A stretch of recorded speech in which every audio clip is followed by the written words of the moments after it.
읽은 본 말씀으로 같은 일을 행하는 우리라는 제목으로 하나님의 말씀 나누겠습니다. 우리는 오직 믿음으로 구원을 받는 줄 믿습니다. 믿음으로 구원을 받는 것을 인정하면 우리 안에 자생적으로 일어나는 하나님의 은혜가 있는데 그것은 내 공로를 주장하지 않는다는 겁니다.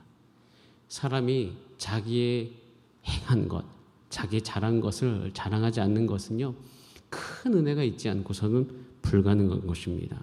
그래서 믿음으로 구원받는 사람들은 오직 예수님만을 구원자로 인정합니다.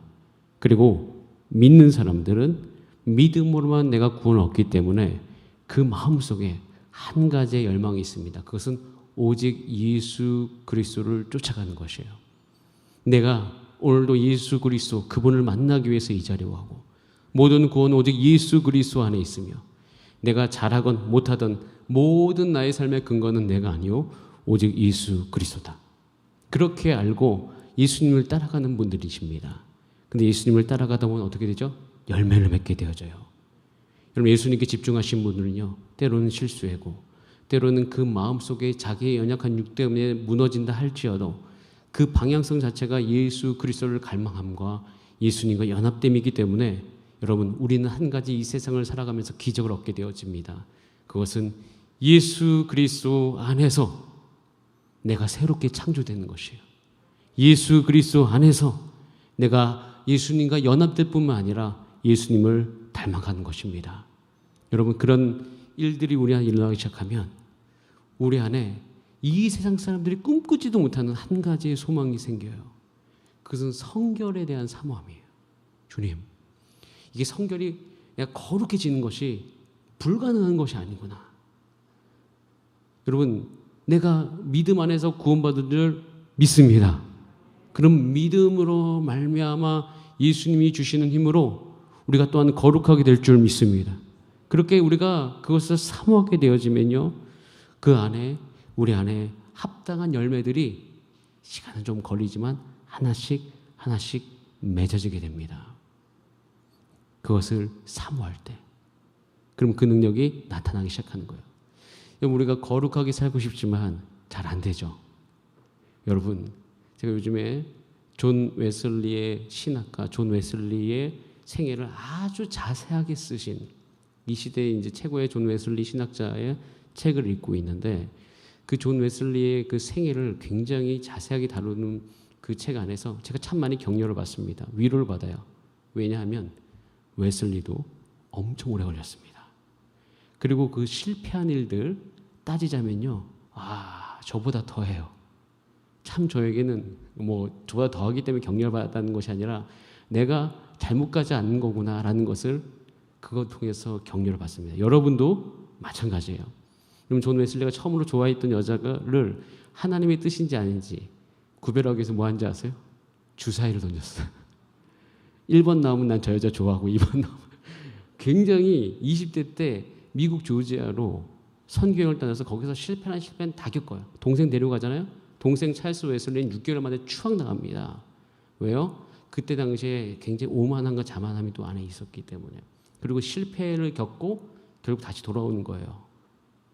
그리고 그 안에서 자기 고향 안에서 다시 회복되어지는 그 기간이 굉장히 오래 걸렸어요. 그런데 그가 왜 그렇게 성결의 은혜를 경험했는가? 한번 따라하겠습니다. 포기하지 않는다. 네, 포기하지 않는 거예요. 왜 포기하지 않아요? 우리가 예수 그리스도 안에 있기 때문입니다. 내가 예수 그리스도 안에 있다는 믿음이 오늘도 우리 가운데 있으면 우리는 뒤로 물러서지 않을 수 있습니다. 우리는 포기가 없어요. 내가 오늘 아침에 실패해도 우리는 다시 그분의 의로우심과 그분이 주시는 은혜로 말미암아 다시 일어설 수 있습니다. 여러분, 이것이 우리가 오늘도 하루 살아가는 힘인 것이에요. 근데 이런 힘 있는 삶을 방해하는 것이 있습니다. 그게 뭐냐면 제가 지난번에 요한복음 나눌 때 잠깐 다뤘던 말씀인데 요한복음 8장 31절에 나옵니다. 우리 같이 한번 읽어보겠습니다. 시작. 그러므로 예수께서 자기를 믿는 유대인들에게 이르시되 너희가 내 말에 거하면 참으로 내 제자가 되고. 이 말 들으면 저는 처음에 어렸을 때 읽을 때 아니 이 좋은 말을 왜 안 들을까라는 생각을 참 많이 했습니다. 예수님이 우리 눈앞에 있는 거잖아요. 오셔서 야, 네가 내 말 안에 거하면 내 제자야. 여러분 거부할 이유가 있습니까? 없죠. 근데 그들이 거부하고 있어요. 그 거부하는 이유는 33절에 나와요. 제가 혹시 올려드렸습니까? 33절. 네, 같이 한번 읽어보겠습니다. 시작. 그들이 대답하되 우리가 아브라함의 자손이라 남의 종이 된 적이 없거늘 어찌하여 우리가 자유롭게 되리라 하느냐. 자, 잠깐 말씀을 멈춰주세요. 예수님이 하신 말씀 중에 거슬리는 것이 있었어요. 그것은 너희가 자유케 되리라는 거예요. 기분이 상당히 안 좋아요. 왜냐하면 나는 종이 된 적이 없어. 그런데 당신이 뭔데 와서 내가 자유하냐 마냐 그 얘기를 하냐는 거예요. 그래서 이렇게 얘기해. 나는 아브라함의 자손이다. 감히 남의 종이 된 적이 없는데 어찌하여 우리가 자유롭게 되느냐. 즉 이 말을 듣는 사람들은 내가 묶여있는 줄 모르는 거예요. 내가 꽉 묶여있다는 사실을 알지 못하는 거예요. 우리는 이렇게 풍성한 삶으로 나가야 하는데 내가 왜 풍성하게 되지 못할까? 내가 묶여있는지 모르는 거예요. 내가 오늘도 꽉 죄의 종으로서 죄의 종노릇하며 사는 이 현실을 깨닫지 못하는 거예요. 묶여있는 것을 모르니 예수님이 오셔서 내 말 안에 거해. 너가 자유롭게 될 수 있어. 들리지가 않는 것입니다. 우리가 묶여있는 줄 모르면요. 우리가 그 로마서 8장에서 이야기하는 큰 승리와 자유로 갈 수 있는 길이 막혀버려요. 왜냐하면 내 상태를 오해하기 때문입니다. 우리 안에 있는 상태를 내가 오해하기 시작하면 일어나는 모든 현상이 오늘 읽었던 본문 말씀 안에 6가지로 다 담겨 있어요. 그것에 대해서 로마서 16장 18절에 이렇게 정의하고 있습니다. 같이 한번 읽어보겠습니다. 시작. 이같이 자들은 우리 주 그리스도를 섬기지 아니하고 다만 자기들의 배만 섬기나니 교활한 말과 아첩하는 말로 순진한 자들의 마음을 미혹하느니라. 저는 이제 이 말이 저에게 적용되지 않게 되기를 간절히 원합니다. 근데 어느 날인가 이 말씀을 묵상하는데 제가 딱 이런 거예요. 근데 왜냐하면 이 말이 굉장히 과격하게 쓰여졌기 때문에 적용하기 싫었는데 제가 이 말을 조금 바꾸었어요. 묵상을 하다가 이 말이 무엇을 뜻하는 것일까? 너무 좀 과격하다. 그런데 결국 왜 그리스도를 섬기지 않고 자기 배만 섬긴다고 되죠? 딱 이것만 들으면 나는 아니야. 이렇게 생각할 수 있어요. 근데 제가 그 말을 이렇게 바꿨어요. 내가 내 욕구를 섬기고 있구나.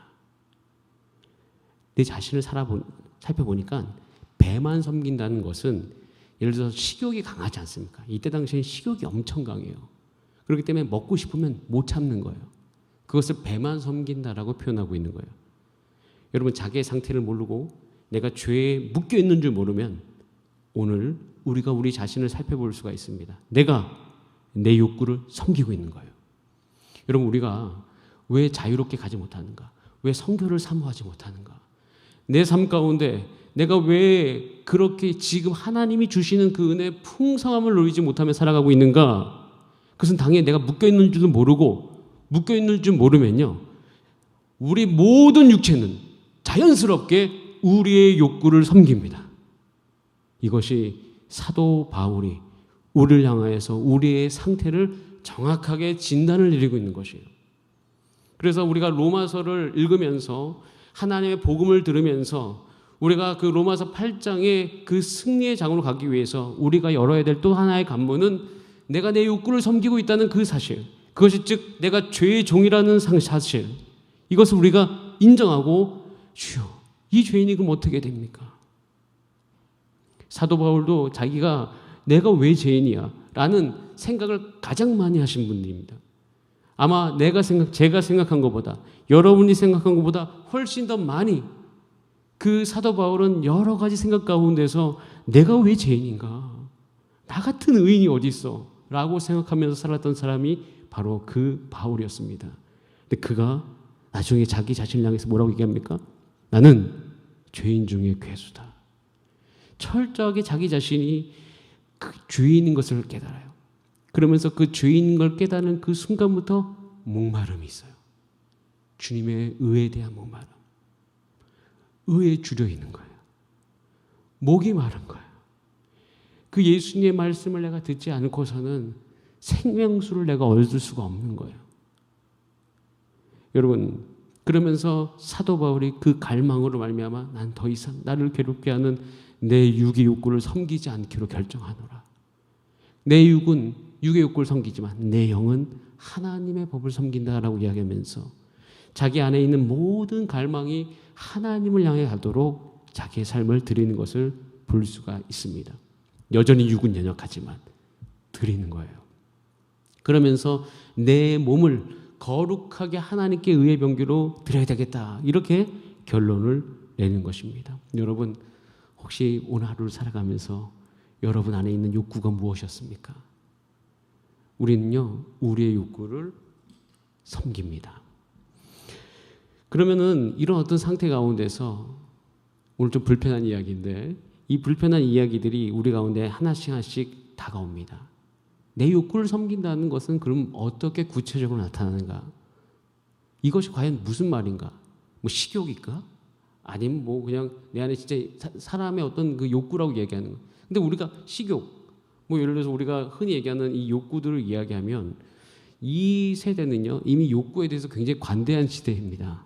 그렇기 때문에 우리 안에 있는 욕구가 죄라고 이야기하는 것 자체는 굉장히 이 시대의 문화에 맞지가 않아요.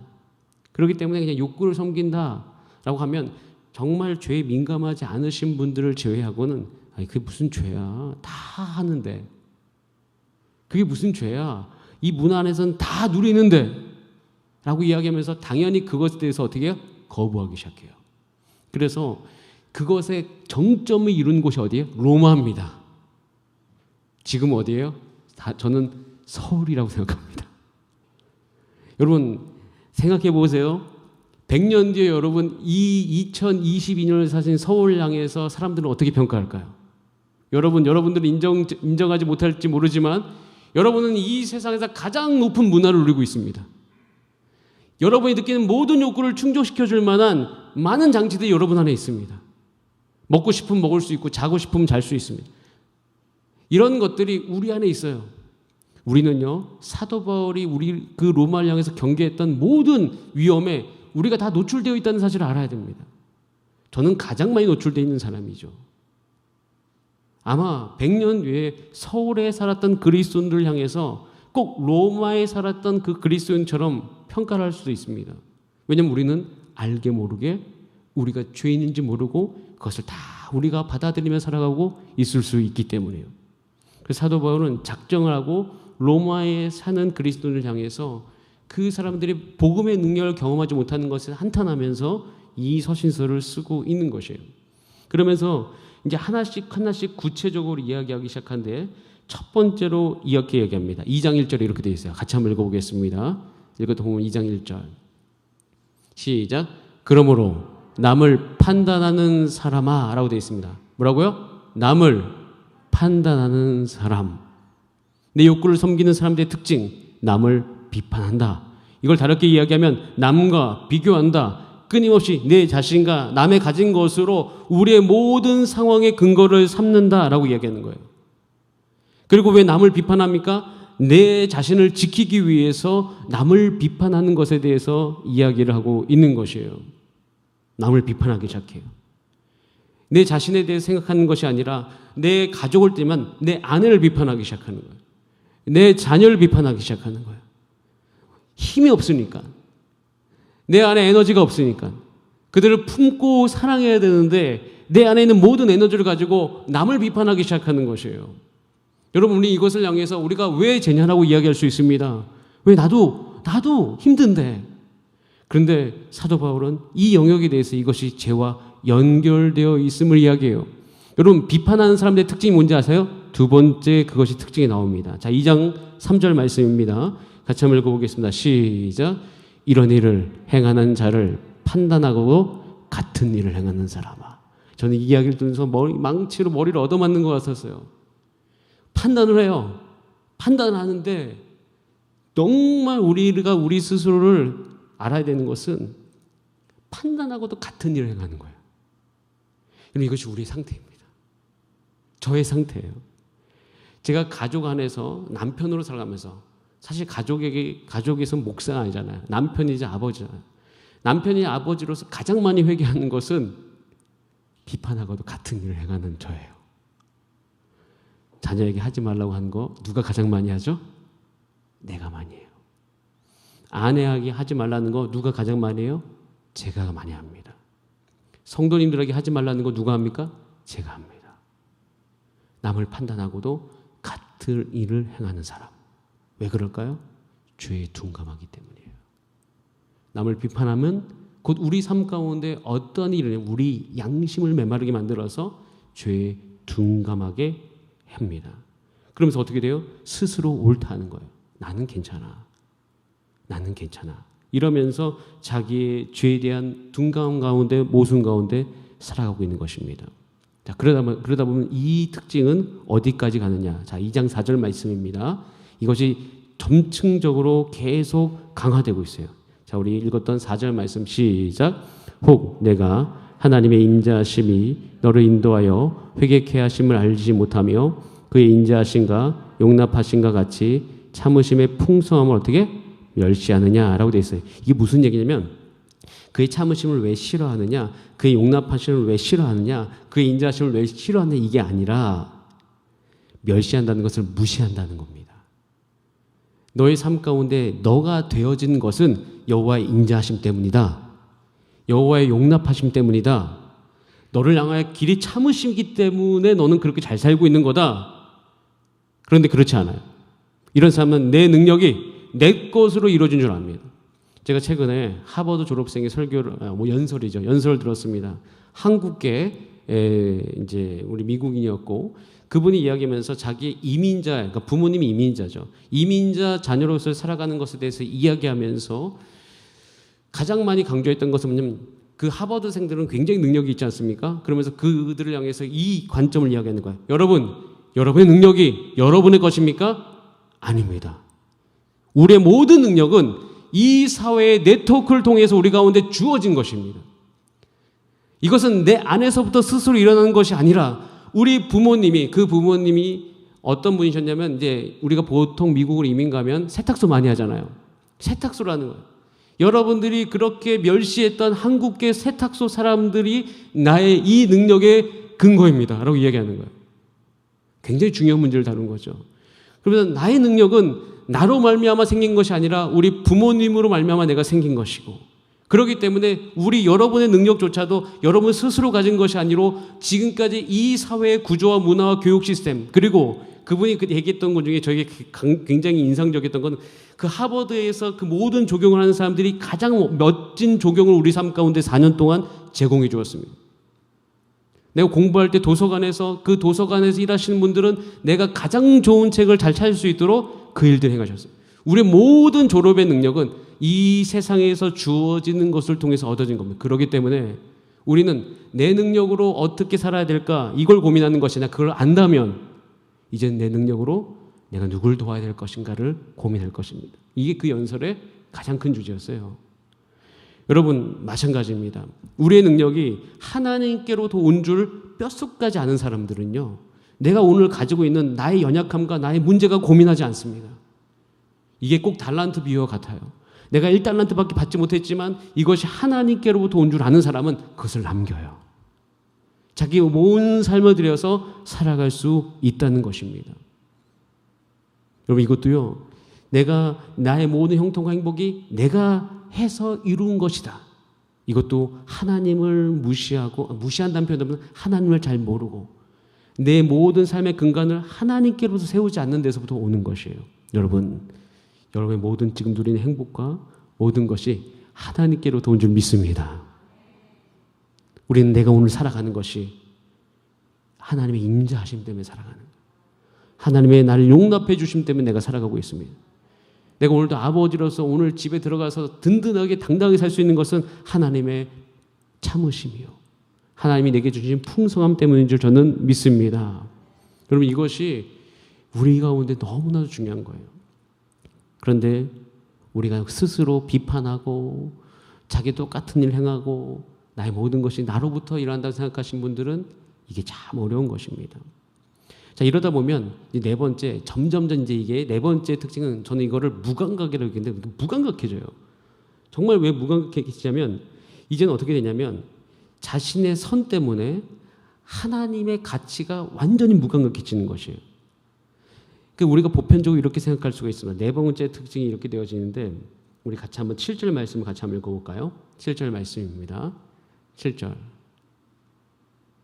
시작. 참고 선을 행하여 영광과 존귀와 썩지 아니함을 구하는 자에게 영생으로 하시고 선을 행하며 영광과 존귀와 썩지 아니함을 구하는 자가 있어요. 근데 그렇지 않은 사람이 있어요. 선을 행하면서 하나님의 뜻을 구하지 않는 사람들이 있습니다. 이게 무슨 얘기냐면 좀 이게 뭐 어렵게 표현돼서 그러는데 이걸 쉽게 이야기하면 이런 거예요. 내가 잘해. 내가 잘하는데 내가 가지고 있는 선으로 하나님의 뜻을 가리기 시작하는 거예요. 여러분 이게 굉장히 무서운 겁니다. 존 웨슬레가 가장 경계했던 것이 이래요. 보편적으로 칼빈을 믿는 저 장로교 분들은 우리 이 존 웨슬레를 비판할 때 우리는 행위 구원자다라고 이야기하신 분이 있어요. 아니요, 그렇지 않아요. 존 웨슬레는 오직 하나님이 주신 은혜로만 우리는 구원받는다. 그런데 그가 왜 그렇게도 우리가 도덕적인 것과 그 다음에 우리의 행함과 성결하게 되는 걸 강조했냐면 존 웨슬레는 자기가 이미 겪었던 것이 있어요. 내가 얼마나 죄에 거하기 쉬운 사람인지를 너무 몸소 체험했던 사람이기 때문에 존 웨슬레는 아주 온몸에 작동되는 게 한 가지가 있어요. 그것은 내가 가지고 있는 육체의 연약함 때문에 죄를 행할까 봐, 죄를 짓는 마음이 내 안에 거할까 봐 그것에 대해서 굉장히 조심하고자 하는 마음이 그 평생의 그 마음속에 있었습니다. 그러면서 그가 가장 경계했던 것이 뭐냐면 내가 조금 잘하면 내가 잘하는 그 선이 하나님의 뜻인 것처럼 포장되어지는 이 부분들. 그럼 이것이 왜 무섭기 시작하냐면 여러분이 어떤 일을 하든 간에 여러분 잘하든 못하든 하나님의 뜻이 가장 선한 줄 믿습니다. 이것은 우리가 오늘 주 앞에 무릎을 꿇고 인정해야 되는 것이에요. 지금 내가 남편을 향해서 내가 옳다고 해도 저는 하나님의 모든 뜻이 나의 선입니다. 주님, 내가 내 아내보다 내가 아내의 모든 것을 내가 온전하게 비판적으로 설명할 수 있어도 나는 옳지 못합니다. 왜요? 하나님은 아내를 사랑하라고 줬기 때문이에요. 판단하고 주라고 한 적이 없습니다. 그럼 어떻게 해요? 내가 가진 오름으로 하나님의 선을 가리기 시작하는 거예요. 내가 가진 오름으로 내가 옳기 때문에 사랑이라는 하나님의 뜻을 버려버리는 거죠. 이것에 대해서 사도 바울은 이야기하고 있습니다. 그러면서 그 다음 단계가 무엇입니까? 그 다음 단계 14, 15절에 이렇게 되어 있어요. 양심의 증거가 된다고 얘기했는데 이것은 다른 말로 쉽게 이야기하면 스스로 속이는 겁니다. 스스로 속이게 되는 거예요. 나는 괜찮아. 남들도 다 그러는데. 여러분 이 정도 되면 자기 양심을 속이게 되는 단계가 되는데 이것은요. 제가 아까 서울에 산다고 얘기했지만 우리가 모두가 다 굉장히 위험에 노출되기 쉬운 건데 뭐냐면 죄의 시스템 안으로 우리 모두가 다 들어가 버린 겁니다. 다 괜찮은 거예요. 술을 마시고 있어요. 전혀 양심에 거리낌이 없어. 왜? 다 마시니까. 이게 굉장히 무섭다라고 얘기하는 거예요. 왜? 이 전체가 죄의 시스템 안에 들어갔기 때문에 쟤도 나쁘고 나도 나쁘니까 다 괜찮은 거예요. 문화, 정치, 이 모든 것의 궁극적인 부분에 있어서 선을 떠나고 하나님의 뜻을 떠나는 지점이 바로 여기까지입니다. 그럼 우리는 남들이 다 하기 때문에 이 정도는 괜찮아라 이렇게 얘기하는 것이 아니라 이 로마서를 읽다 보면 정신이 번쩍 드는 거죠. 괜찮은 게 아니고 내가 죄의 시스템 안으로 들어간 거구나. 죄가 작동하고 있는 이 자연스러움 안에 나의 양심이 어떻게 해요? 완전히 무너져가고 있구나 라는 것을 아는 거죠. 여러분 이게 극한으로 치닫게 되면 17절에 이렇게 되어 있습니다. 오늘 이거 본문은 아닌데요. 17절에 그러니까 먼저 이 말씀부터 이야기하겠네요. 로마서 2장 11절 16절에 보면 이렇게 되어 있어요. 하나님의 진노가 얼마나 센지를 잃어버리는 거예요. 이런 사람들. 그러면서 긍지가 있어요. 그러니까 유대인들에게 있었던 긍지인데 내가 유대인인데 그러면서 내가 하는 거는 다 괜찮다라고 이야기하는 것입니다. 여러분 좀 무겁죠? 저도 이게 무겁다고 생각합니다. 그런데 저는요, 제 스스로 제가 어느 날 정말 전심으로 하나님을 향해서 목마른 가운데 기도했던 적이 있습니다. 근데 그 목마른 가운데 기도했을 때 제 마음은요, 나는 신앙적으로 좋아야지, 신앙적으로 잘 살아봐야지, 난 좋은 사람이 돼야지, 이것 때문에 그런 거 아닙니다. 여러분 생각해 보세요. 그 정도 가지고 하나님 앞에 밤새도록 매달릴 수 있습니까? 아니요. 쉽지 않습니다. 자연스럽게 나오지 않아요. 자연스럽게 나올 수 있는 방법은 단 한 가지 방법. 절박해야 돼요. 절박함이 내 안에 있으면 자연스럽습니다. 여러분 절박해 보신 적 있으시죠? 절박해 보신 적. 여러분 사도 바울은요, 이 로마서 1, 2, 3장에서 느껴지는 그 마음은 절박함이에요. 절박한 겁니다. 내가 정말로 내가 죄인이구나. 하나님의 은혜가 없으면 나는 이런 사람이구나. 이런 사람이기 때문에 내가 잘해보려고 하는 게 아니에요. 이게 깨달아지면 자연스럽게 하나님 앞에 부복하겠죠. 은혜의 샘물 향해 뛰쳐나갑니다. 제가 이것까지 깨닫고 그 다음에 이해된 말씀이 심령이 가난한 자는 복이 있나니 천국이 저희 것이다라고 한 말이, 예수님의 그 말이 아주 크게 제 안에 다가오기 시작했어요. 생각해 보세요, 여러분. 이걸 깨닫는 사람이 예수님이 오셔서 야, 너 지금 목마르니? 절박하니? 심령이 가난한 너가 복이 되다. 왜요? 천국이 나의 것이다. 이유는 심령이 가난하면 예수님을 만나러 뛰쳐나갑니다. 심령이 가난한 자는 오늘 여러분의 상황과 어떠함과 상관없이 맨발로 예수님께로 뛰어나갈 줄 믿습니다. 여러분 그것이 사람을 살리는 거예요. 그것이 우리를 살리는 줄 믿습니다. 여러분 이 시대에 우리가 이 사순절 기간에 주님 내가 회복하고 싶은 것이 있습니다. 그것은 절박함입니다. 주를 향한 목마름입니다. 내 영혼이 주를 향하여 목마르고 주를 향하여 내가 내 전심을 다드려도 내가 부족함이 없도록 주님 나를 받아주시옵소서 라고 고백하면서 주 앞에 나아가 주께 부르짖고 하는 모든 것, 여러분 그것이 우리를 살리게 할 줄 믿습니다. 여러분 이렇게 우리가 그 절박함이 회복됐잖아요. 절박함이 회복되기 시작하면 우리 안에 새로운 열매가 한 가지 맺어지기 시작합니다. 그건 순종이에요. 왜 순종의 열매가 맺어지냐면 절박한 사람이잖아요. 절박한 사람은 사실 능력자가 딱 나타나서 이게 내 문제가 해결될 줄 안다고 우리가 확신하면요, 그분 말에 귀를 기울입니다. 그가 이렇게 하라고 하면 저렇게 하고 이렇게 하라고 하면 이렇게 합니다. 그럴 수밖에 없어요. 순종을 파괴하는 것은요, 다 내가 옳다는 거예요. 순종을 방해하는 것은 내가 괜찮다는 것이에요. 순종을 방해하는 것은 내 기준이 절대적이라고 생각할 때 모든 순종은 방해가 되어집니다.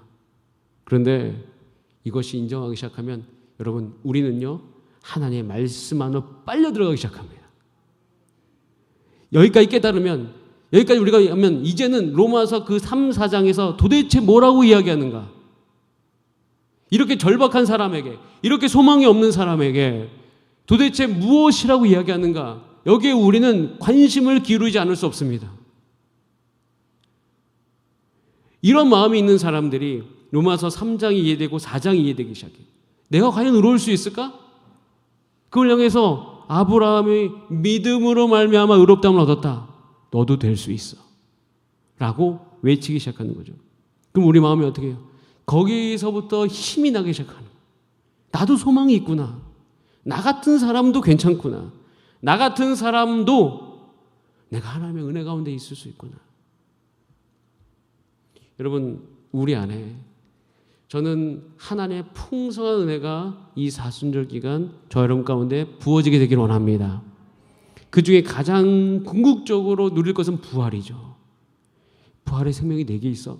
이거는 정말 이루 말할 수 없는 큰 은혜인 거예요. 이런 나에게 그 예수님을 부활시킨 그 부활의 생명이 주 예수 그리스도 안에서 내게 주어졌다? 이건 여러분, 이거는 정말 우리가 뛰지 않고는 못 배기는 그런 거죠. 이것이 있을 때 그 안에서 로마서 8장에서 외치죠. 그러므로 누구든지 주 예수 그리스도 안에 있는 자는 결코 정죄함이 없나니 라고 우리 심령이 이 모든 세상을 향해서 사단의 능력을 향해서 외치게 될 것이죠. 여러분, 그 외침이 여러분 안에서 나오는 풍성한 은혜를 경험하시기를 간절히 바랍니다. 그러면서 우리가 우리의 삶 가운데 능력이 나오기 시작하는 그런 은혜가 있을 때, 여러분, 저는 에스라 기도를 하면서 또 담임 목사님 말씀을 들으면서 제 마음 한 가지가 바뀐 것이 있습니다. 부흥의 때를 준비해야 되겠다. 여러분, 하나님께서 이것을 아는 백성을 통해서 저는 다시금 새로운 부흥을 일으켜 줄 믿습니다. 근데 모든 부흥의 시작은 죄의 각성에서부터 일어나는 것인 줄 압니다. 이것은 우리를 절박함으로 이끌기 때문이고 그곳에 예수 그리스도께서 나타나실 것이기 때문입니다. 여러분, 이 사순절 기간에 여러분 안에 이 하나님의 말씀이 들리고 여러분들이 그것을 통해서 일어날 수 있도록 하기를 원합니다. 우리 같이 바로 기도하겠습니다. 바로 기도할 텐데요. 우리 같이 기도하겠습니다. 제가 한 말씀을 읽어드리겠습니다. 로마서 8장 4절입니다. 육신을 따르지 않고 그 영을 따라 행하는 우리에게 율법의 요구가 이루어지게 하려 하심이라. 이 말만 들으면요, 이게 과연 진짜야? 라는 생각이 듭니다. 왜냐하면 율법을 여러분 하나님의 은혜 안에 거한다, 내가 은혜로 말미암아 구원받는다가 율법이 필요 없다라는 것이 결코 아닌 것을 이야기합니다. 오히려 반대죠. 하나님이 원하시는 것은 우리가 하나님의 말씀대로 사는 것입니다. 여러분, 우리는 이 시대에 하나님의 말씀대로 살 수 있을 줄 믿습니다. 여러분은 하나님의 말씀대로 충분히 살 수 있는 분들이신 줄 믿습니다. 여러분, 그래서 우리가 오늘도 기도해야 될 것은 주님, 나의 삶 가운데 하나님의 말씀이 이루어지게 하여 주시옵소서. 하나님의 약속이 이루어지게 하여 주시옵소서. 하나님의 능력이 나타나게 하여 주시옵소서. 하나님의 살아계심이 나의 평생에 나의 육 가운데, 나의 가정 가운데 나타날 수 있도록 주님 도와주세요. 주님이 그렇게 해주시겠다고 약속해 주셨습니다. 여러분, 그 은혜가 나의 삶 가운데 있도록 도와주시옵소서. 우리 함께 주여 한번 부르신 다음에 합심으로 기도하시겠습니다. 주여